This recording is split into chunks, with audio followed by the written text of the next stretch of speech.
One of the biggest things that happens in fantasy football is we develop perceptions about certain players, and then we find out what the reality is about those players. So what does that have anything to do with faith and life? Let's find out. It's the Fantasy Football Fellowship Podcast.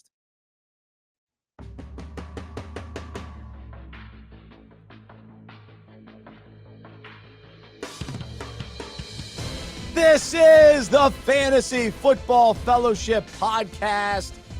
I'm Bryce Johnson with Trip Smith. Together, we will unpack fantasy, faith, and life. We're your fantasy coaches here to encourage you and help you win while you play fantasy football with purpose. As we provide some fantasy advice, we won't always be right, but we hope we'll be convincing. I'm coming to you from the Unpacking It Ministries studio. We are joined on video today. Trip Smith is on vacation, but he is still with us and ready to go. And I got to say, sometimes you get your best fantasy insights on the beach. You're relaxed, you're studying. Old school, you used to look at magazines. Now we don't have to do that, thankfully. But it is great to have Trip. We'll say hello to him in just a moment. Let me cover a few things as we jump in. So we've got a fun show. We're talking perception versus reality. Sometimes we think certain things about players that aren't actually true. And sometimes in life, we think things about others that aren't really true. And so we will discuss that topic today. Also, I've had 3 drafts so far. I've got 2 more to go, but all of my snake redrafts have taken place. And so what have we learned? What are some of these players that are slipping in drafts, and where can we find some value? Who are some of those sleepers? We've been talking the last couple of months. Who are the sleepers? And now we're on the clock. It's time. Most of us have been drafting the last week or two, and then we got one more week to go. So we'll try to help you as you wrap things up. And then next week, we'll start looking at week 1, lineup decisions, having a perspective on the waiver wire, getting ahead of the game on the waiver wire as well. So we'll have some fun today.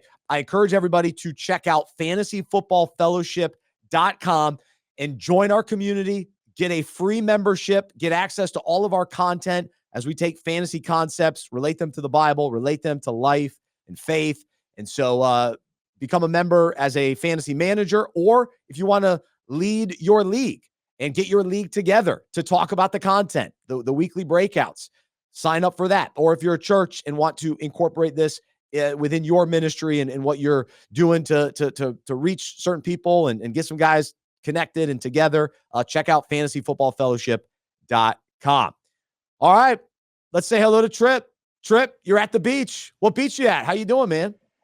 Bryce, I'm reporting to you live from Sunset Beach, North Nice. Carolina. One of my favorite places in the world. My first take of the day is that little strip of North Carolina beaches in the southern coast of North Carolina, underrated beaches, some of the best beaches in the country, I think. And so I'm here, Sunset Beach. We do a big extended family trip every summer, and I love it. And you're right, fantasy football isn't work for me. It's pleasure. It's vacation, That's and so it goes. Being here with you is hand in hand with an enjoyable vacation. Best part of my day today. So don't tell my family I said that. No, I'm kidding. I'm having a great day all around, but I'm excited to be here with you, brother. Absolutely. No, that's great. I took my beach vacation early in the summer, so lots of mock drafting at that point. But now we're talking real drafts. We're talking final cuts are being made today. So we are recording this, and all of a sudden, lots of news is happening left and right. So if we miss something today, it's because it happened in the final hour of final cuts. As a Panthers fan, seeing Terrace Marshall get cut, that was okay. Wow, there goes a second rounder, but that's right. Part of the deal. Deneric Prince got cut from the Chiefs. That was a little like, oh, maybe he's going to be the guy this year as a backup, but not the case. They found some other guys there. So Clyde Edwards-Helaire looks like he's going to hang on in Kansas City. But the biggest news we've got to talk about, the big wide receivers. Your boy, Ceedee Lamb, finally got the contract we've all been waiting for. Hallelujah, man. Jerry and Ceedee finally worked things out. They settled their differences, and he's second highest paid non-quarterback of all time. So $1 million under what Justin Jefferson just got paid earlier this summer. I think Ceedee deserves it. I'm glad that he's going to be there for week 1. I do think that one thing we've seen over the past few seasons is that playing together during the preseason does matter, So I think there's this narrative that these preseason practices, these preseason games, they're skippable. They don't matter that much. I don't want to have any hard fantasy takes based on what I see on the field in preseason. But I think what we've seen the past few seasons, especially as more and more of these veterans it's almost like they're looking for ways to miss the preseason workouts, the preseason practices, the preseason games.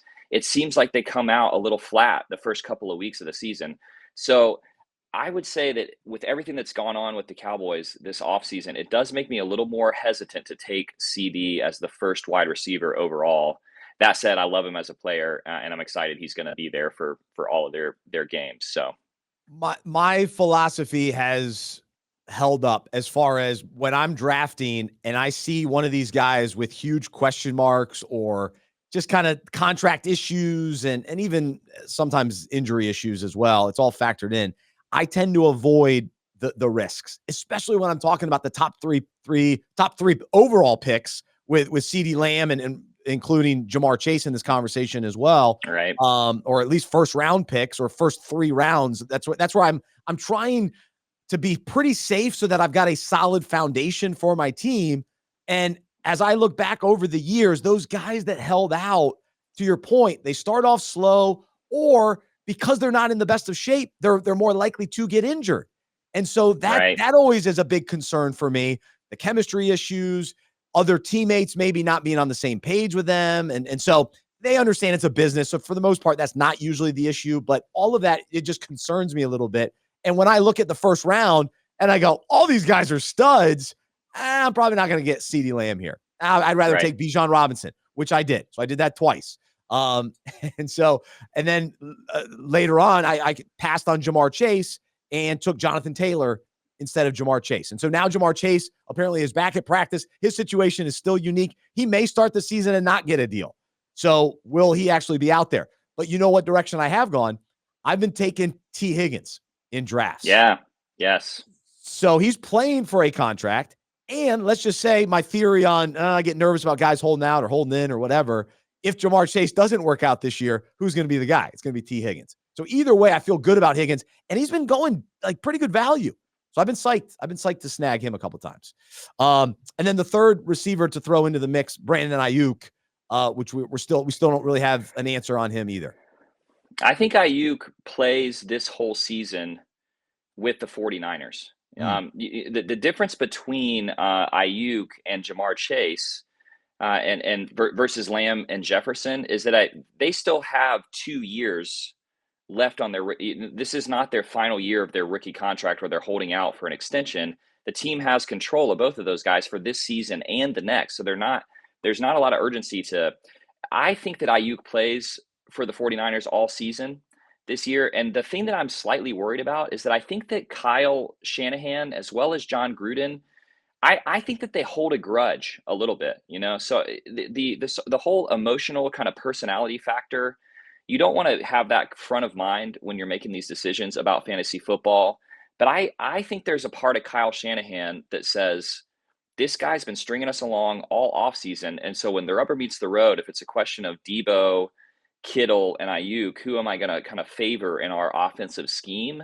I think Ayuk has shot himself in the foot a little bit with the way that he has behaved this offseason.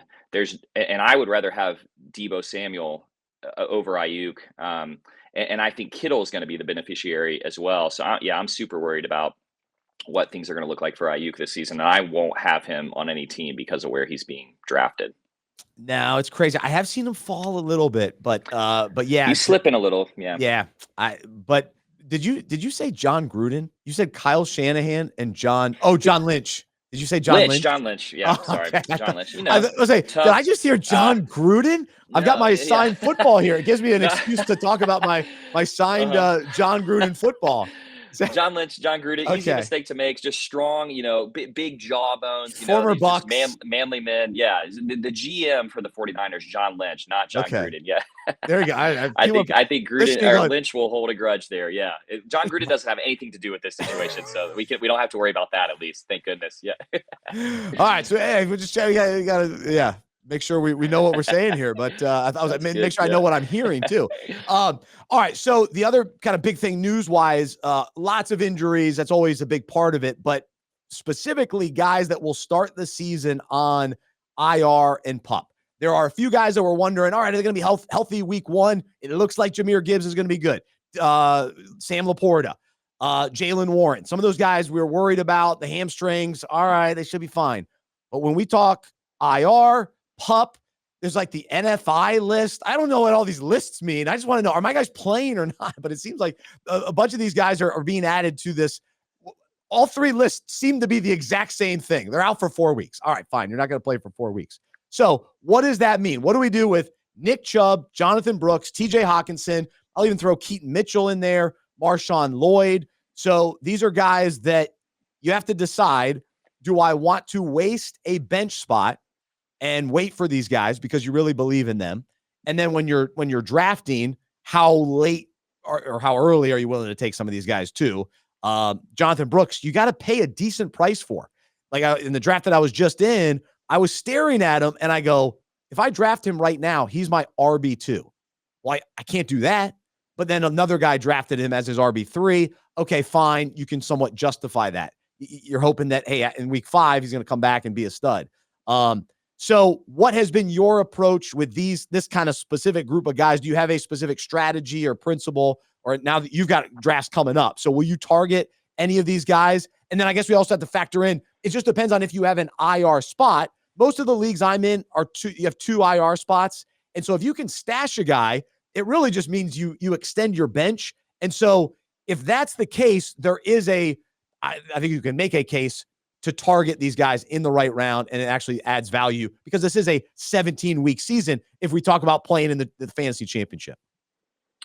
Yeah, I don't hate this strategy of taking a guy that I know I can slot into my IR spot with my last pick of the draft. And for me, that guy might be Keaton Mitchell. I think you're hearing these things coming out of camp that they don't want to give Derrick Henry every carry and kind of run him into the ground. The Ravens are a team they're playing for the playoffs. They're playing for the Super Bowl. And I think they've already said they're going to work Justice Hill in a fair amount. I think Keaton Mitchell, when he's healthy, is better than Justice Hill. And so I'd love to take him at the very end if I have an IR slot. If I don't have an IR slot, I'm not drafting him. Nick Chubb is such a great, like a player that you love to root for. And I don't ever want to count him out. With what happened to his knee, I just don't think he's ever going to return to the form that we think of when we think Nick Chubb, which means that Jerome Ford is being underdrafted. With this Nick Chubb news, I want Jerome Ford on my team.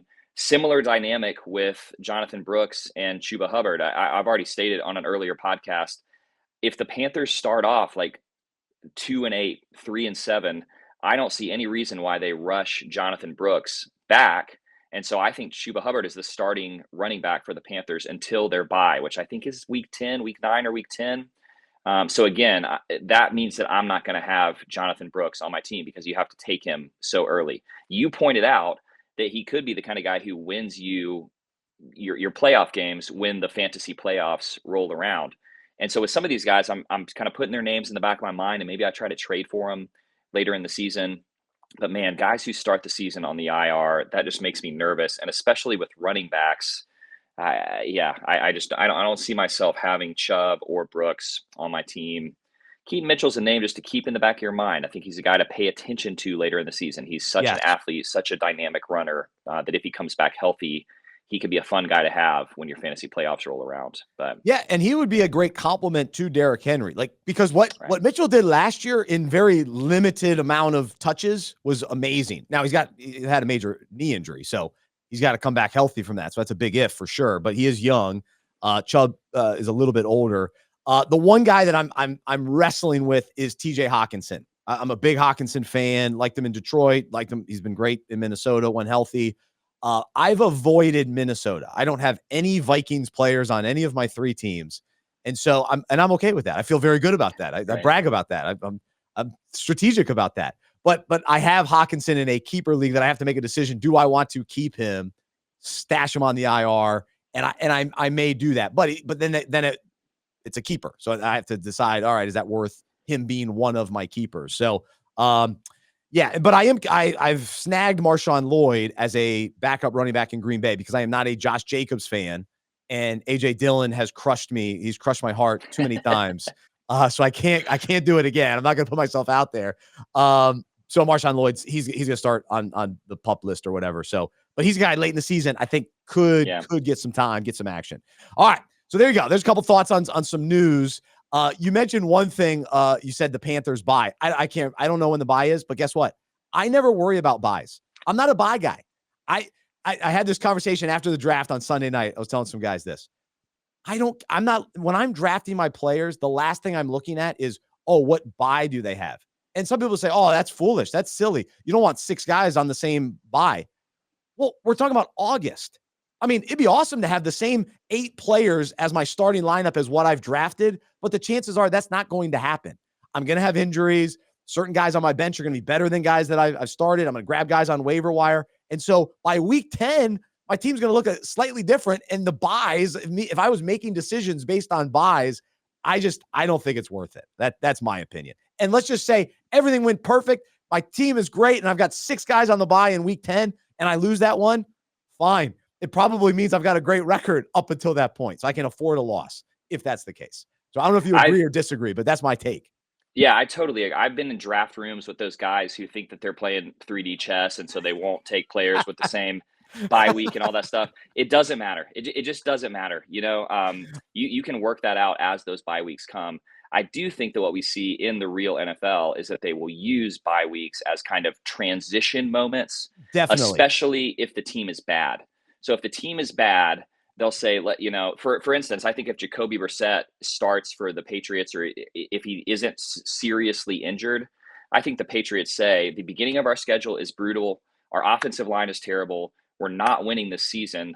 Let's not start Drake May until we hit our bye week, And I just think especially with the running back position that is so demanding and you just invested in a guy like Jonathan Brooks, if you're the Carolina Panthers, if you start off poorly, you wait for that bye week, the last 6-7 games of the season, you see what you've got in Jonathan Brooks. I think that is the most likely outcome. I don't hear a lot of people talking about that. They keep saying Brooks is coming back week 4. If they're 1-3 in week 4, are they really rushing to get Jonathan Brooks into the game? I don't think so. But you're right. Bye weeks is sort of a drafting strategy. Just don't even look at it. Don't even think about it. Yeah, you can work it out when it comes. And if you're that guy who week 11 hits and you've got 7 starters on bye, then just have a good laugh about it and I'm losing in week 11. And you probably had a pretty good season leading up to that week. So yeah, the only position like quarterback, fine. If you want to really, you're looking between 2 backup quarterbacks, I think that's fine. That's probably a wise way to go. But even then, chances are you're going to drop that guy at some point the first 5 weeks, and so you can make a trade closer to, and you can work it. This is a full season, so you can make that happen. All right, we love talking fantasy on the show. We are passionate about Jesus, and so each week on this podcast and all throughout the season, we do what we call breakouts, and so we take fantasy concepts, relate them to the Bible, relate them to life. When you sign up as a member, you get that content for free in written form. And today on the podcast and each week on the podcast, Trip and I will unpack a topic. And so today we're talking about this concept of perception versus reality. And so, as we are drafting, we have thoughts, opinions, beliefs, and perspectives on different players. We just shared a few, and Trip and I may agree, disagree on different players. You listen and you go, oh, that's not my thought on that player. And so we have perceptions, right? We perceive this to be what this player is going to do this season. We perceive that this is their role in the offense. This is how good the team is going to be this year. And so we are trying to gather information and ultimately make a judgment on these players and whether or not we want to draft them, when we want to draft them, and how we put together a team. But oftentimes we aren't willing to draft a certain player because we have a bad feeling or impression of them. And it's not always based on truth, though. We've bought into a wrong perception of that guy. And that's why fantasy football is so crucial to factor in the feelings, the stories, the narratives, consider them. But then we also have to make sure we're looking at stats and truth and reality.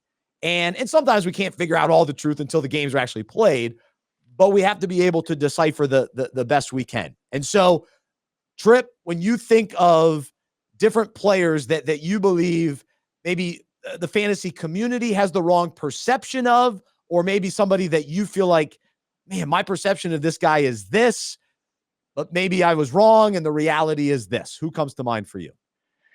Uh, yeah, when you've been playing fantasy long enough, you've got a background with certain players that Yep. you can't get past. So, for instance, you're seeing Cam Akers get some steam this preseason. He's looked better than Damian Pierce. You know, Joe Mixon is no paradigm of health at the running back position, and so that Houston backup running back is something that you want to pay attention to. I cannot have a healthy and unbiased perspective on Cam Akers because of the long journey that he and I have been on together. Maybe that's the one thing that Sean McVay and I have in common is we have a complicated relationship with Cam Akers. And so I'm hearing all these news stories. I can feel myself getting a little bit excited, but I'm not going to touch him. I just know that my perception is totally different from reality. And I just don't know what to do with him. And I just want to save myself the headache and not even bother with him. I'll tell you, the other one that comes to mind for me is that I have Kyle Pitts on a dynasty team that I drafted him as a rookie. He had that exciting rookie season. And then it's been tough sledding ever since then. And I don't know what to believe about Kyle Pitts. So I find myself sitting there looking at him in redraft leagues this year and feeling like I love Kyle Pitts. I believe in Kyle Pitts. And I just don't know what to do with him. And so my perception is hopelessly biased and sort of corrupted by previous seasons of experience. And those are two guys for me that just don't ask me to have an accurate and unbiased take on them because I'm not capable of doing it. I'm right there with you with Cam Akers. He absolutely killed me last year. I had him in the 5th round as a keeper, and he was a total disappointment. But I'm getting sucked in as well because because I've always thought he was a good player, and so that's why I wanted him last year. And in that Houston offense, there is a chance. So what is the reality versus the perception? A couple other names that come to mind. I was just at lunch with somebody who was telling me about his fantasy team, and he said he drafted Mike Evans, or he kept Mike Evans. And I go, ooh, Mike Evans? My perception of Mike Evans is he's older. He's got Baker Mayfield, the Bucks. I'm a Panthers fan. My perception of the Bucks is except for my John Gruden football over here. But I'm just like, I never draft Mike Evans. He's never been on my team. So that's just my perception of him. But the reality is he's consistent. He catches touchdowns. He catches passes. He's huge with yardage. He's great. He's one of the great wide receivers in the NFL. And he's had different quarterbacks and he's been the one constant. And he's pretty healthy for the most part throughout his career. So the reality on Mike Evans is he's a guy you like to have on your team. But my perception has been wrong. I think Devin Singletary is an interesting guy because the perception is he's a journeyman, which he has been. He's bounced around from different teams. He's not really that good. But let's face it, when he started in Buffalo, he had some moments where he was like his rookie season, he was averaging a ton of yards per carry. But sometimes he just wasn't as involved in the offense. And he goes to Houston last year, and he was the guy. They ran the ball to Devin Singletary. New York, sillily, they were sillily. I made that up. Sillily, you like that? Foolishly, it's probably a better way to say that. Got rid of Saquon Barkley. Well, they replaced him with Devin Singletary. They're used to running the ball. They're not going to depend on Daniel Jones throwing the ball all over the field. Sure, they got Malik Neighbors, but I don't know how much you're going to, the passing attack. They're going to run the ball. So Devin Singletary, the reality is he's going to be involved in the rushing attack, and he's going to get touches.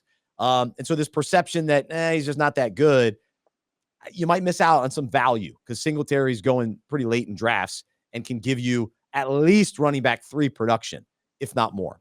So you can go through the list. Yeah, I mean, Amari Cooper, Kirk Cousins. I I think Trey McBride, the perception of him is that he's this epic, legendary, unbelievable tight end. I read this the other day. He's averaged less than 10 yards a reception for his career. He has just 4 touchdown grabs in 2 years. Is Trey McBride really the next Travis Kelce? I think that perception's off. I really do. I think this perception of Kyler Murray and the Arizona Cardinals is way out of whack. That's my thought. They've gotten way too much hype for my liking, but I think you like that perception. So I'll let you jump in on that. So the Cardinals last year, before Murray came back, were really, really bad. And sort of the one bright spot was Trey McBride. And so with McBride, this is a great example of the dynamic you're talking about. The eyeball test on McBride is that he looked like a really, really good tight end, but that could be just because everything around him with the Cardinals last year was so bad. And when Murray came back, there were a few plays where it just looks like, okay, this guy could be legit, but I think it's too early to say. And he's going as what, the tight end 3. That feels a little rich for me. So I do believe in that the Cardinals offense is going to be dynamic and high scoring. And I think McBride is going to be good. I don't know whether I think he's going to be the tight end 3 overall. To your earlier point, during the offseason, for people who pay attention to this stuff during the offseason, there's nothing more exciting than discovering an unknown running back, especially if it's like a UD, like an undrafted free agent running back who's going to supplant the veteran that everyone expects to be the starter. If you discover that guy in July, you feel so good. A few years ago, it was Isaiah Pacheco. You started to hear whispers about Isaiah Pacheco, and now he's the dude in Kansas City. All summer long, we've been hearing about Tyrone Tracy with the Giants. We've been hearing about Chase Brown with the Bengals. And I think it's possible that just Devin Singletary and Zach Moss are just these boring, steady running backs that nobody feels cool when they call their shot on Devin Singletary, but he might just be the best running back on that roster. And the Giants are going to run the ball. I don't think it's Eric Gray. It might be Tyrone Tracy, but who knows, So yeah, the excitement of finding that diamond in the rough at RB feels really good when it pays off. And this is something you and I have talked about before. You remember your one hot take that comes through. That's right. And you don't remember your 10 hot takes that fall short, which is the great thing about fantasy football. You don't have to remember all of the terrible decisions you made. You just remember that one really good one that you made. But yeah, the Devin Singletary thing, I think I'm probably just steering clear of that Giants backfield, but it's just it might just be boring. No, he's the guy. Let me be clear. I am too, but I'm just saying the reality, it might be different than what our perception is. Like to me, Devin Singletary still gets a bad rap. And right. I don't think that that's really the reality. I mean, he played pretty well in Houston last year. So he supplanted Dameon Pierce. So we have to factor in the reality here and get to the truth for a lot of these guys. But we buy certain narratives and we have this perception of certain players and situations that really aren't true. And something going on in with the LA Chargers. My one guy all offseason has been Kamani Vidal, and some report came out that he's going to be a big guy on special teams this year. Don't buy that. That's some silly report. Get to the truth. Get to the reality. The reality is they drafted this guy. They targeted this guy. This is Jim Harbaugh's pick. He's gonna be involved in this offense. He's gonna be. I believe he'll be the best of the running backs when all is said and done. So I'm gonna stand by that reality. So there you go. But the point of bringing all of this up is to set up a parallel for us in our own lives. And really it plays out in 3 different ways, because, in fantasy, when we view, certain players the wrong way, and sometimes our perception has to change in life. Oftentimes our perception doesn't line up with truth. And this comes up in ways and how we view people, in how we view ourselves, and how we view God. Our perception is off and it needs to change, and it needs to be grounded in truth and reality. And so we'll start with how we view other people. And all too often, we judge someone wrongly based on a false narrative that we believe about them. And our perception is that maybe they're doing something bad, or they aren't somebody that we would like to know, or our impression is that maybe they don't like us. And however, the truth of the matter is usually very different than our unfair perception. And so this is what Jesus says in John 7:24, which hopefully helps us in these types of situations. He says, do not judge by appearance, superficially and arrogantly, but judge fairly and righteously. And so we want to get to the truth of who people, really are, and what their situation is, and what's really going on before jumping to conclusions and sticking to a perception of somebody. And so we avoid, certain people because of that, or we avoid getting to know them because of that. Trip, any quick thoughts on this side of the perception?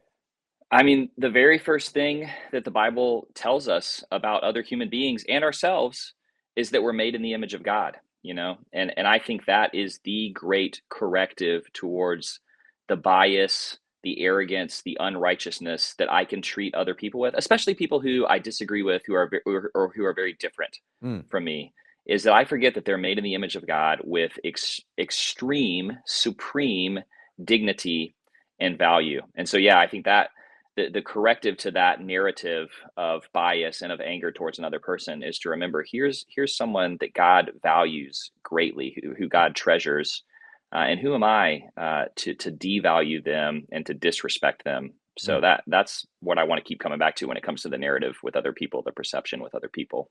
Absolutely. And then this plays out with how we view ourselves as well. And so sometimes we view ourselves with too much pride or arrogance.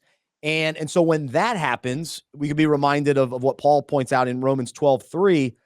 He says, because of the privilege and authority God has given me, I give each of you this warning. Don't think you are better than you really are. Be honest in your evaluation of yourselves, measuring yourselves by the faith God has given us. And so we want to have humility. We want to view ourselves in light of what Tripp just said, that God has created us. God loves us. We've been made in the image of God.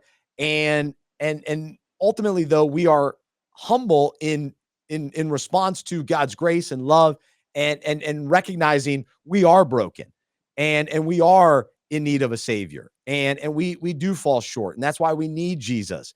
And so we keep that proper, perspective and the right perception of ourselves in that as well. So Trip, any additional thoughts?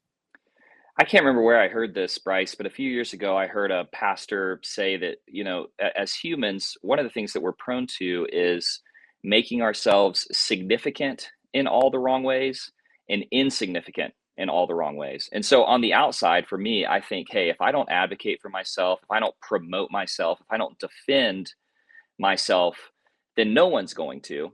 And on the inside, I'm just riddled with insecurities and anxieties. If anyone really knew the real me, they can never accept me. They would never like me. If I confess my sin to others, they're going to reject me and shame me. And what Jesus does with the gospel is he comes along and he makes us insignificant in all the right ways and significant in all the right Mm. ways. He says, hey, that you are not the center of the universe. You are not the hero of the story. And so stop pretending like you've got to be the one who achieves and succeeds, because if you don't, no one else will. But at the same time, he says, man, does God love you? Man, does God value you? He holds you as a person with great worth. If you're in Christ, he counts you as a son or as a daughter. He loves you. And so I don't have to advocate for or defend myself anymore. I'm free from that. That's what humility means. Humility doesn't mean self-deprecation, or kind of thinking of yourself as dirty and shameful. It just means being free from selfishness and self-centeredness, free to live the story and the adventure of loving others and caring for others that God has called you to. Yeah. So again, Jesus wants to subvert the bad perception that I have of myself, the inadequate and inaccurate perception that I have of myself.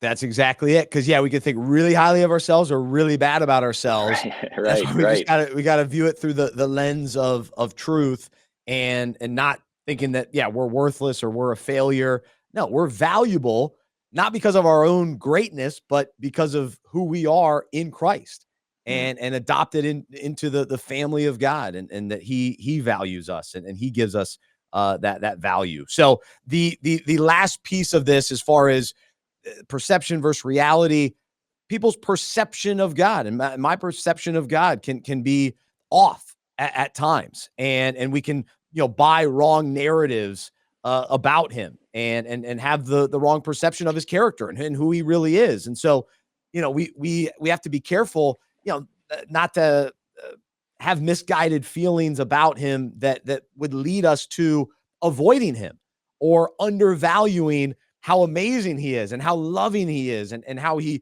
wants to know each of us in a personal way. And so in order to help us think rightly and understand the truth, here's a good prayer from Ephesians 1:17-19. This is the Amplified translation. He said, Paul is praying this. He goes, I always pray that the God of our Lord Jesus Christ, the Father of glory, may grant you a spirit of wisdom and of revelation that gives you a deep and personal and intimate insight into the true knowledge of him. For we know the Father through the Son.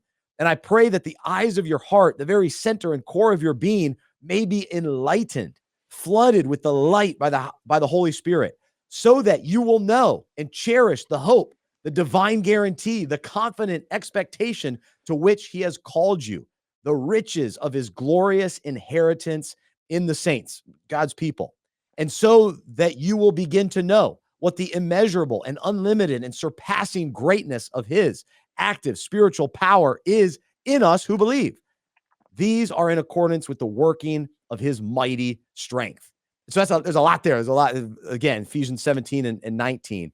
But we want to pray to have that knowledge and that understanding and our eyes open, our heart open to understand God and who he is. And listen, it goes beyond and it's deep and it's a never ending, wonderful river of goodness. But we do have the ability to understand his character versus the false perceptions of him. And so we can move past those lies and those things that are preventing us from seeing God for who he really is. I love that, man. And you're right, there is a lot there. And the reason there's a lot there is because this is a journey that we'll be on for the rest of our lives. And in fact, a journey that we'll be on for all eternity. We'll always be discovering new things about God. We'll never get bored of him, which means you don't have to have it all figured out right now. If you're like, man, I know a little bit about God, I want to know more, but there's so much that I don't know.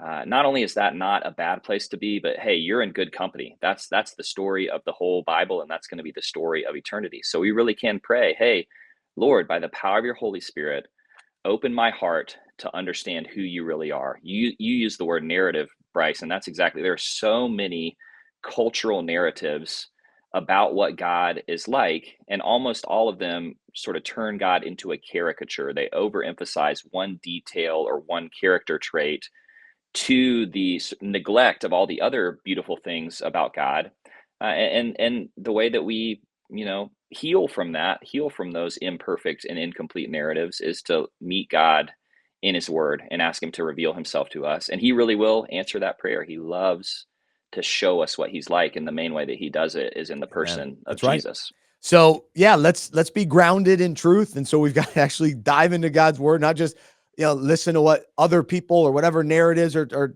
talking about God. No, let's get to know him for ourselves and through his word and how he reveals himself to us. And so just like we're talking today about fantasy football, there's a lot of perceptions out there. Let's get to the truth. Let's get to the reality.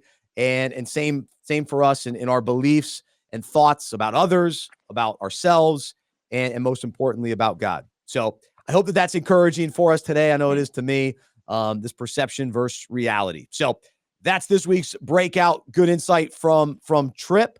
And again, you can find more breakouts all season long at fantasyfootballfellowship.com. Well, with a few minutes left here on today's show, I want to just continue to talk drafts and certain players and kind of what we're learning and strategies and hopefully for those of you that are entering into maybe your final drafts this next week. Trip, I think you said you have 5 coming up, so you're in full draft mode. It's go time. That's right, man.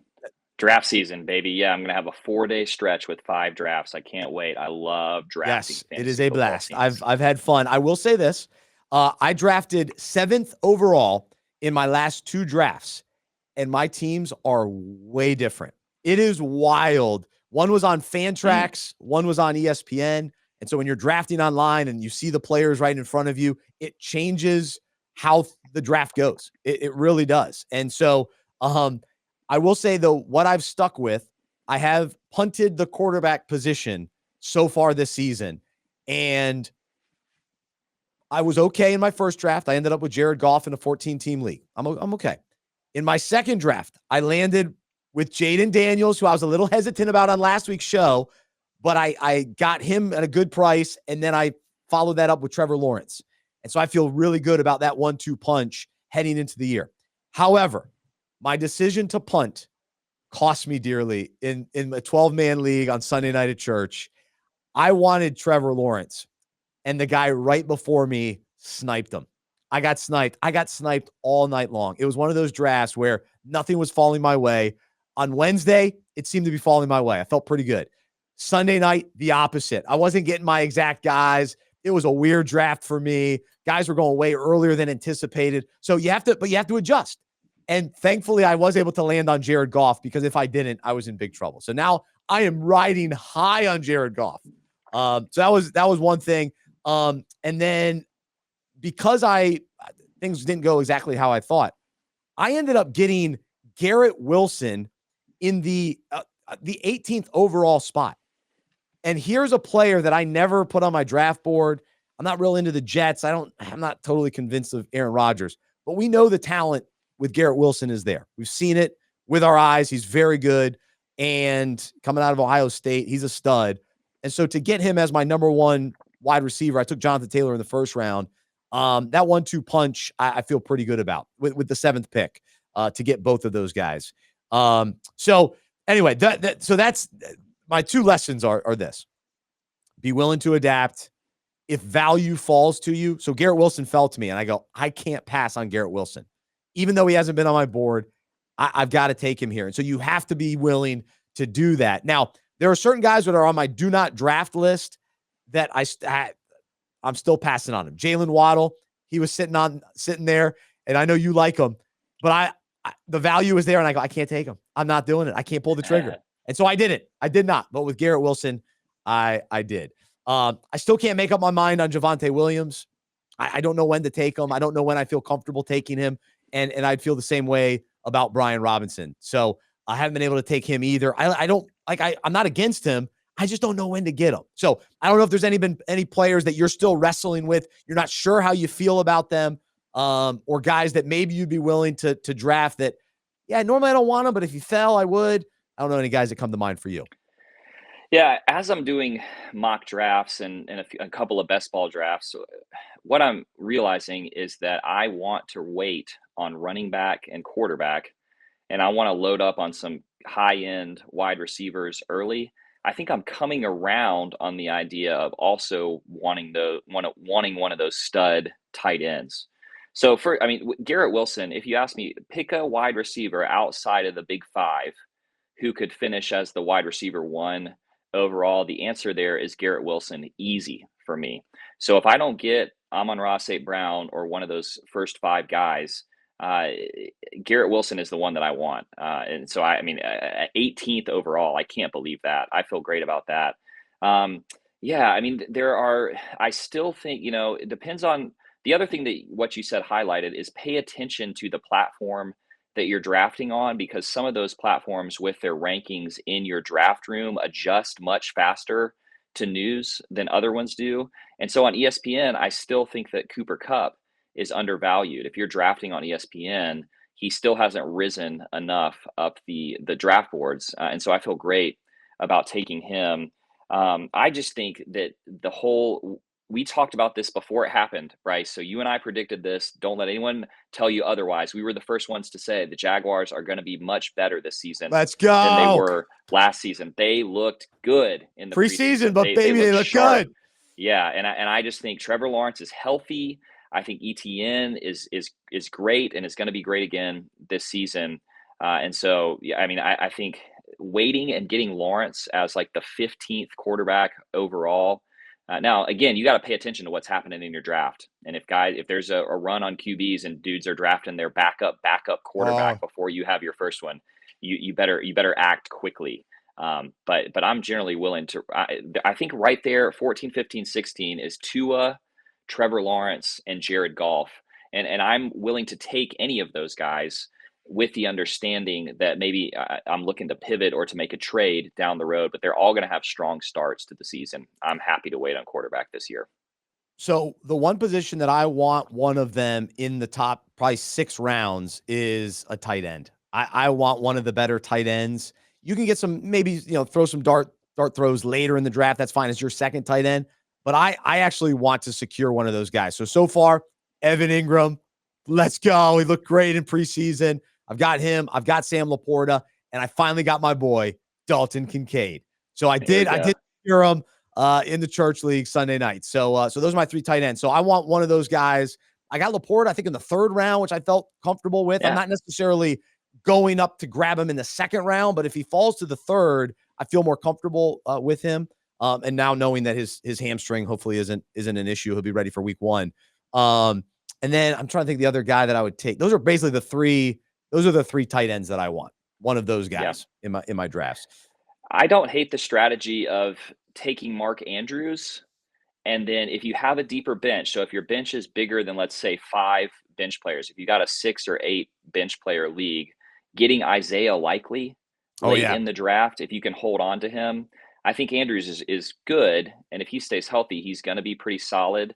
If he gets hurt, I think Isaiah Likely immediately vaults up into that kind of tight end 1 conversation.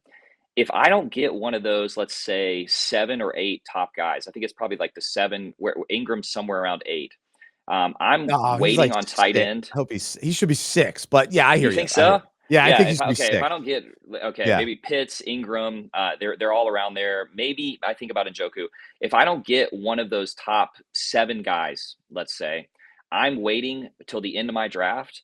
And if Taysom Hill is tight end eligible, I'm putting Taysom Hill in at tight end because Y- Dennis Allen, the Saints quarterback, has an enormous Coach, man crush on Taysom Hill.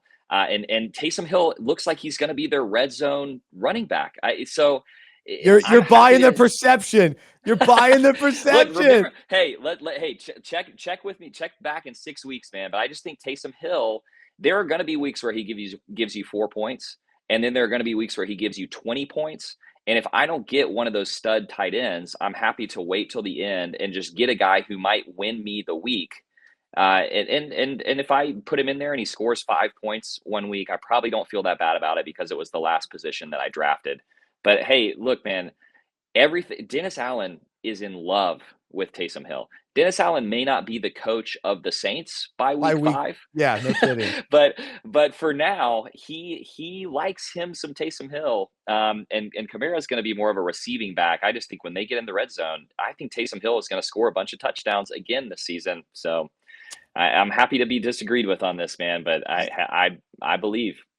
I understand the narrative, but I can't buy it. Now, in a best ball, I think Taysom Hill is probably a good late round guy because he'll give you the 1 big week, the 2 big weeks, maybe. If they really made him their official goal line guy, perhaps. But He's going I to don't play know. 5 positions this year, Bryce. That's That, everything they've been saying. there is a chance that the Saints are the worst team in the NFL. That could definitely happen this year. So Yeah. don't be surprised by that either. So Yeah, that's true. they're probably the team that I just don't have a good grasp of. Man, my Panther blood is really coming out. The Bucs, the Saints, but I'm all in on Atlanta. I got Bijan in multiple leagues now. So I still haven't been able to grab Drake London yet. But all right, let's wrap up with this. Talk about late round guys, and we'll even start with tight ends. So I've drafted Ben. I still don't even know how to say his name. Ben Sinnott. Ben Sinnott on Is my it team. the French pronunciation? Ben Sina? Sano? Yeah, maybe Ben Sano. Maybe that's better. Maybe that sounds better than Sinnott. It feels like Sinnott going to Snot. be on. Yeah. It's not going to be on my team after week 1. But I did draft him as the Washington rookie, playing hopefully instead of Zach Ertz, but that may take a few weeks. But I like him. And then I think Tyler Conklin. We talked before the show. He was solid last year with no quarterback play. If Rodgers is healthy, Tyler Conklin could be one of the more targeted guys in that offense. Other guys that I've maybe mentioned even throughout the summer, of course, at the end of drafts, taking Kamani Vidal, Bucky Irving. That's the one guy I do like in Tampa Bay because I'm not a big Rachaad White guy. The running backs I don't like, Aaron Jones, Josh Jacobs, and Rachaad White. Those are the guys I don't like drafting running backs in that part of the draft. I want their backups. And so Bucky Irving is the guy in Tampa Bay. And then Jalen Wright, I'm starting to come around on too with the Dolphins. It's like, man, he's their third guy. But let's just say Achane is just sort of a like big home run guy, but not a consistent guy. Like that, there's a possibility of that. And then what if Mostert is just old? Like maybe he doesn't, like he's not going to repeat what he did last year. Jalen Wright's the rookie that could come in and Mike McDaniel falls in love with him and gives him a ton of carries. So it's going to be a little crazy in Miami. I think there's so many weapons. They got a lot of, it's a good offense. So Jalen Wright's one of those guys that at the right price. I like targeting him. Who are your final picks in drafts? To your point about Aaron Jones, I am ending up with Ty Chandler on a lot of teams. I think that Ty Chandler is already sort of the 1B to Aaron Jones 1A. And if Chandler gets hurt, then he will be the if Jones gets hurt, then Ty Chandler is going to be the dude, RB1 type guy. Second, I think I love Rico Dowdle. Maybe you saw the news yesterday that Dalvin. What did they bring in? Dalvin Cook, right? Dalvin Cook, that does not worry me about Rico Dowdle at all. What I think that means is that they do not believe in Ezekiel Elliott, and so they're gonna have Dowdle be the guy, and I think that he is going to be a good RB1 there. So I love both of those guys late in drafts. The injury history for Dowdle is my concern there, but I like him more than Zeke. So if I was desperate for running back help late in the draft, Dowdle, I'd consider him for sure. So I'm with you. But all right, Trip, you got to get back to the beach. You're starting to lose your tan, so get back out there. And man, we appreciate you being a part of the show today. We will see you in studio next week, and it will be the debut of our live show. So some people, you might be watching it on social media right now. Next week, we will actually be live on social media on YouTube, 2:45, live at 2:45. So we will talk to you then. Thanks, Trip. I appreciate it, man. Thanks, brother. Right. Enjoy being with you. All right, man. There's Trip Smith. Great stuff from him coming to us on vacation. He's loyal and dedicated to the show. So you guys are lucky to have him. We are lucky to have him as our co-host here on the Fantasy Football Fellowship podcast. All right. Make sure you check out the website, fantasyfootballfellowship.com. Become a member today. Enjoy your final drafts if you still have some. I got 2. I can't wait. Auction drafts. They're the best. So we'll talk about that next week. For Aaron, for Trip, I'm Bryce. I'm a fantasy manager and a sports fan who follows Jesus. I believe in the good news that he died on the cross for my sin. He was resurrected, and through faith, I've been saved by his grace. I hope that is true for you as well, and I hope you'll join me as we live life as sports fans who follow Jesus together. Have a great rest of your day, and we'll talk to you next time right here on the Fantasy Football Fellowship Podcast.